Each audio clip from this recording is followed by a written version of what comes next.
एक साहूकार था जो भगवान शिव का अनन्य भक्त था। उसके पास धन धान्य किसी भी चीज की कमी नहीं थी, लेकिन उसकी कोई संतान नहीं थी और वह इसी कामना को लेकर रोज शिवजी के मंदिर में जाकर दीपक जलाता था। उसके इस भक्तिभाव को देखकर एक दिन माता पार्वती ने शिवजी से कहा कि हे प्रभु, यह साहूकार आपका अनन्य भक्त है। इसको किसी बात का कष्ट है तो आपको उसे अवश्य दूर करना चाहिए। शिवजी बोले कि हे पार्वती, इस साहूकार के पास पुत्र नहीं है और इसी के कारण यह दुखी रहता है। माता पार्वती जी कहती हैं कि हे ईश्वर, कृपया करके इसे पुत्र का वरदान दे दीजिए। तब भोलेनाथ ने कहा कि हे पार्वती, साहूकार के भाग्य में पुत्र का योग नहीं है। ऐसे में अगर इसे पुत्र की प्राप्ति का वरदान भी मिल गया तो वह केवल 12 वर्ष की आयु तक ही जीवित रहेगा। यह सुनने के बाद भी माता पार्वती जी कहती हैं कि हे प्रभु, आपको इस साहूकार को पुत्र का वर देना ही होगा, अन्यथा भक्त क्यों आपकी सेवा पूजा करेंगे। माता के बार बार कहने से भोलेनाथ ने साहूकार को पुत्र का वरदान दे दिया। साथ ही यह भी कहा कि यह केवल 12 वर्ष तक ही जीवित रहेगा। साहूकार यह सारी बातें सुन रहा था, इसलिए उसे ना तो खुशी हुई और ना ही दुख हुआ। वह पहले की ही भांति भोलेनाथ की पूजा अर्चना करता रहा। उधर सेठानी गर्भवती हुई और 9वें महीने उसने सुंदर बालक को जन्म दिया। परिवार में खूब हर्षोल्लास मनाया गया, लेकिन साहूकार पहले की तरह ही रहा। उसने बालक की 12 वर्ष की आयु का जिक्र किसी से भी नहीं किया। जब बालक 11 वर्ष की आयु का हो गया तो एक दिन साहूकार की सेठानी ने कहा कि हमें अब बालक का विवाह कर देना चाहिए।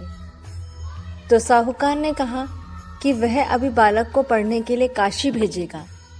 इसके बाद उसने बालक के मामा जी को बुलाया और कहा कि इसे काशी ले जाओ पढ़ने के लिए, और रास्ते में जिस भी स्थान पर रुको वहाँ यज्ञ करना, ब्राह्मणों को भोजन कराना, तभी आगे बढ़ना। दोनों मामा भांजे जैसा साहूकार ने किया, पूरे रास्ते वैसे ही यज्ञ और पूजा, ब्राह्मणों को भोजन कराते हुए जा रहे थे। एक राजकुमारी का विवाह था। जिससे उसका विवाह होना था वह एक आंख से काना था।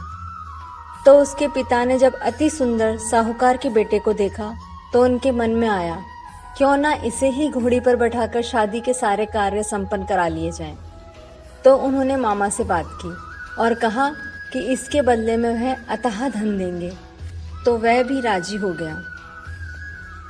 इसके बाद साहूकार का बेटा विवाह की वेदी पर बैठा और जब विवाह कार्य संपन्न हो गए तो जाने से पहले उसने राजकुमारी की चुंदरी के पल्ले पर लिखा कि तेरा विवाह तो मेरे साथ हुआ, लेकिन जिस राजकुमार के साथ भेजेंगे वह तो एक आंख का काना है।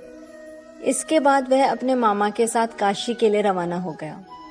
उधर जब राजकुमारी ने अपनी चुनरी पर यह लिखा हुआ पाया तो उसने राजकुमार के साथ जाने से मना कर दिया।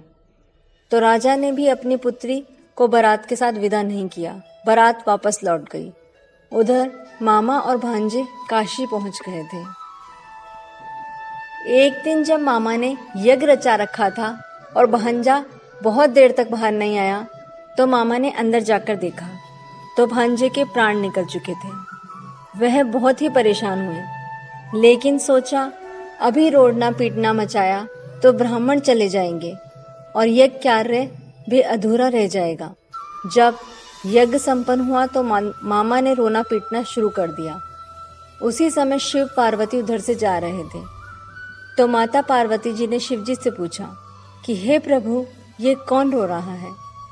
तभी उन्हें पता चलता है कि यह तो भोलेनाथ के आशीर्वाद से जन्मा साहूकार का पुत्र है। तब माता पार्वती कहती हैं कि हे स्वामी, इसे जीवित कर दीजिए, अन्यथा रोते रोते इसके माता पिता के प्राण ही निकल जाएंगे। तब भोलेनाथ ने कहा कि हे पार्वती, इसकी आयु इतनी ही थी, सो यह भोग चुका। लेकिन माँ के बार बार आग्रह करने पर भोलेनाथ ने उसे जीवित कर दिया। लड़का ओम नमः शिवाय कहते हुए उठा और मामा भांजा दोनों ने ही ईश्वर को धन्यवाद दिया और अपनी नगरी की ओर लौट पड़े। रास्ते में वही नगर पड़ा और राजकुमारी ने उन्हें पहचान लिया। तब राजा ने राजकुमारी को साहूकार के बेटे के साथ बहुत सारे धन धान्य के साथ विदा किया। उधर साहूकार और उसकी पत्नी छत पर बैठे थे। उन्होंने यह प्रण कर रखा था कि यदि उनका पुत्र सकुशल ना लौटा तो वह भी छत से कूदकर अपने प्राण त्याग देंगे। तभी लड़के के मामा ने आकर साहूकार के बेटे और बहू के आने का समाचार सुनाया, लेकिन वे नहीं माने। तो मामा ने शपथ पूर्वक कहा। तब तो दोनों को विश्वास हो गया और दोनों ने अपने बेटे बहू का स्वागत किया। उसी रात साहूकार को स्वप्न में शिवजी ने दर्शन दिया और कहा, हे साहूकार, मैं तुम्हारे पूजन से प्रसन्न हुआ। इसी प्रकार जो भी व्यक्ति इस कथा को पढ़ेगा या सुनेगा उसके समस्त दुख दूर हो जाएंगे और मनोवांछित सभी कामनाओं की भी पूर्ति होगी। ओम नमः शिवाय।